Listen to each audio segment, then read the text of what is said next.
Buongiorno, benvenuti di nuovo in diretta. In verità c'è stato un piccolo problema tecnico, cerchiamo di recuperare il tempo perduto e come sapete siamo sul canale shritalia.com e partiamo allora con le novità dell'ultima ora.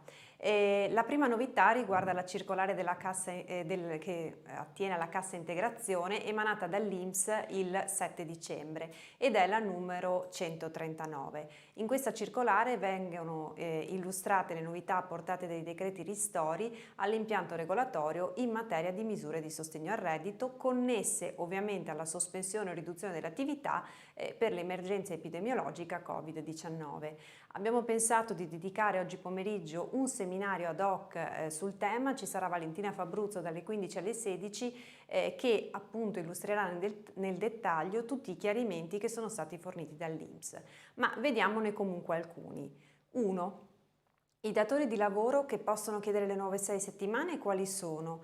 La circolare dell'INPS chiarisce in modo abbastanza netto la distinzione tra datori di lavoro che si sono trovati a dover sospendere l'attività per effetto del DPCM del 3 novembre e per questi datori di lavoro è possibile accedere ai trattamenti anche se in precedenza non avevano richiesto trattamenti di integrazione salariale o non erano stati autorizzati appunto alla relativa fruizione. L'INPS poi chiarisce invece che diverse sono le regole che riguardano i datori di lavoro che avevano già chiesto le 9 più 9 settimane e erano stati autorizzati appunto alla fruizione. Secondo punto importante della circolare, quali sono i lavoratori beneficiari dei trattamenti?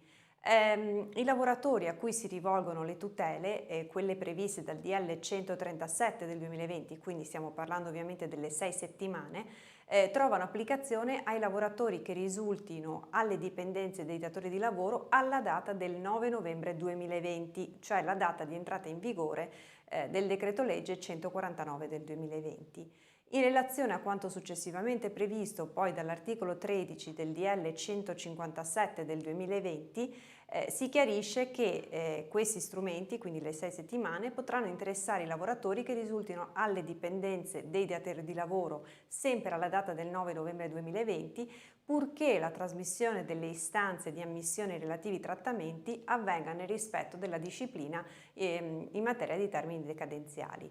Come vi dicevo, sicuramente per oggi pomeriggio troverete il dettaglio di tutte le novità nel corso del webinar. Passiamo alle altre novità. Indennità previste dai decreti ristori. Un'altra segnalazione riguarda sempre l'INPS e in particolare il messaggio 4589, questa volta del 4 dicembre, che dà le prime indicazioni per le indennità previste per i lavoratori stagionali in somministrazione del settore turismo e degli stabilimenti termali, lavoratori intermittenti e lavoratori autonomi occasionali, lavoratori a tempo determinato sempre del settore turismo e degli stabilimenti termali. In questo messaggio vengono indicati i termini in particolare di presentazione delle domande che vanno presentate entro il 15 o il 18 dicembre 2020. Regole per chi va all'estero e deve rientrare in Italia. Tema molto caldo perché con il nuovo DPCM per chi va all'estero e deve rientrare in Italia bisogna distinguere a seconda che il rientro avvenga prima o dopo il 20 dicembre. In particolare, tra il 10 e il 20 dicembre è necessario per chi rientra in Italia, anzi per chi entra in Italia, presentare un tampone, ovviamente con esito negativo, di una data antecedente non superiore alle 72 ore. Alle 48 ore, in precedenza scusate era 72 ore, invece ora è riferimento alle 48 ore. Cosa succede invece per chi deve rientrare in Italia nel periodo tra il 21 dicembre e il 6 gennaio? In questo lasso temporale non si potrà evitare in nessun caso la quarantena di 14 giorni. Lo segnaliamo perché ci sono già arrivate alcune richieste di chiarimento per quei lavoratori, soprattutto extracomunitari, che approfittano normalmente delle vacanze natalizie per fare rientro al loro paese d'origine.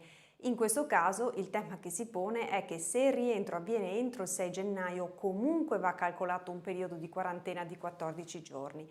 e quindi nel concedere le ferie ovviamente il datore di lavoro dovrà segnalare, a nostro avviso, ai lavoratori che c'è la necessità che il lavoratore sia effettivamente disponibile alla data del rientro. Quindi un tema da non sottovalutare, perché la gestione concreta poi dei rientri può avere ovviamente anche degli impatti da un punto di vista lavorativo.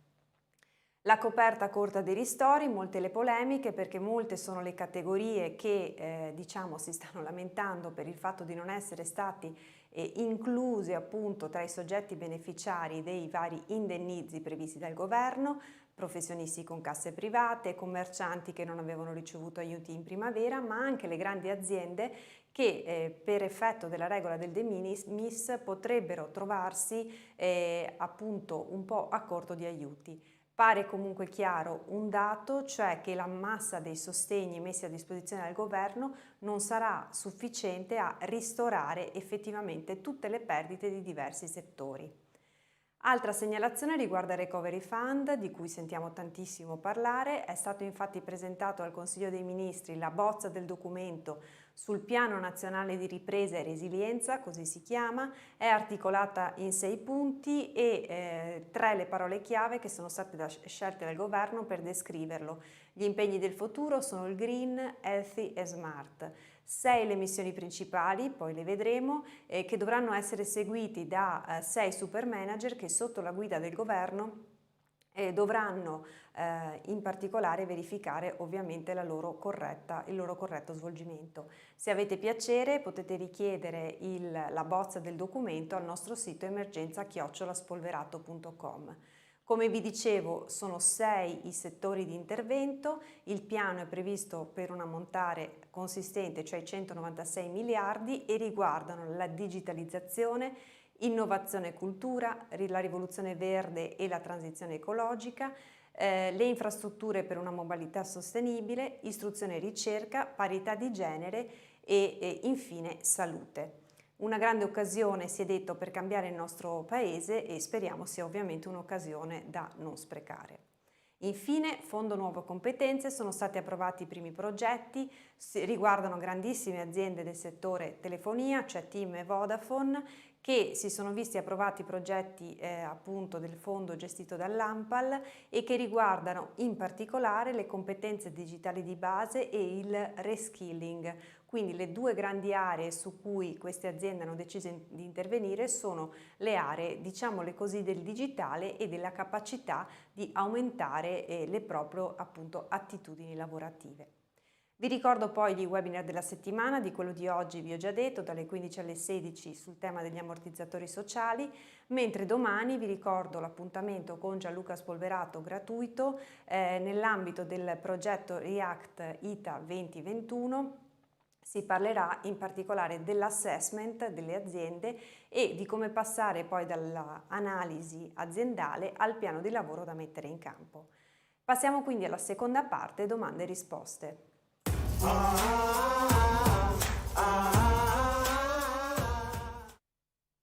Prima domanda: lavoratore non positivo al Covid ma messo in quarantena per via di un contatto stretto. Non ha alcun certificato di malattia. Come si gestisce? È possibile chiedergli di prestare attività lavorativa? Risposta: è possibile sicuramente con l'accordo del datore di lavoro e ovviamente a patto che la mansione sia compatibile con lo smart working, chiedere al lavoratore di lavorare in modalità agile. In questo caso ovviamente il lavoratore non avrà diritto al trattamento di malattia, ma nel nostro esempio non aveva nemmeno un certificato di malattia e avrà invece diritto alla normale retribuzione, perché l'attività lavorativa di fatto non è sospesa, ma si tratta solo di una modalità di svolgimento differente. Seconda domanda: assenza del lavoratore per positività al coronavirus. Come si gestisce da un punto di vista economico? I giorni di assenza rientrano nel comporto? Risposta: i periodi di assenza del lavoratore positivo al coronavirus sono considerati malattia con la relativa ovviamente certificazione. Il periodo di assenza non rientra ai fini del comporto e il lavoratore potrà rientrare in azienda a seguito dell'effettuazione di un tampone negativo come previsto dalla ASL. Terza e ultima domanda: Se un lavoratore ha la febbre, il datore di lavoro può obbligarlo a effettuare il tampone? Risposta: no, sarà il medico di famiglia o la ASL a valutare se è necessario effettuare il tampone. L'azienda non può obbligarlo ovviamente ad effettuare un trattamento medico, ma il lavoratore d'altro canto non può rifiutarsi se è la ASL o il medico di famiglia che glielo impone. Vi ricordo che se avete dubbi o chiarimenti potete scrivere al nostro indirizzo espertolavoro.com, dove poi troverete risposta attraverso i nostri professionisti. Terza e ultima parte: storie, interviste e pillole di lavoro.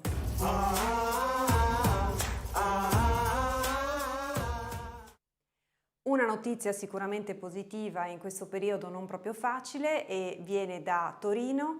È stato infatti inaugurato oggi il centro commerciale Green P di Oscar Farinetti, con studiato secondo i più moderni criteri di sostenibilità e risparmio energetico, una struttura di 15.000 metri quadrati dedicata al consumo responsabile, con una proposta di quasi 100 negozi, un museo, un club, una piscina panoramica. Gli store propongono prodotti che sono studiati per durare a lungo e che, giunti a fine vita, si possono riutilizzare o riciclare. Lo stesso Oscar Farinetti ha detto: sì, è un periodo difficile, ma l'avevamo già in mente questo progetto, e anche come segnale di positività e di speranza abbiamo deciso ovviamente di tener fede ai nostri impegni. Ci scusiamo ancora per il piccolo intoppo iniziale, e noi per oggi abbiamo concluso e vi invitiamo a seguirci anche domani. Buona giornata.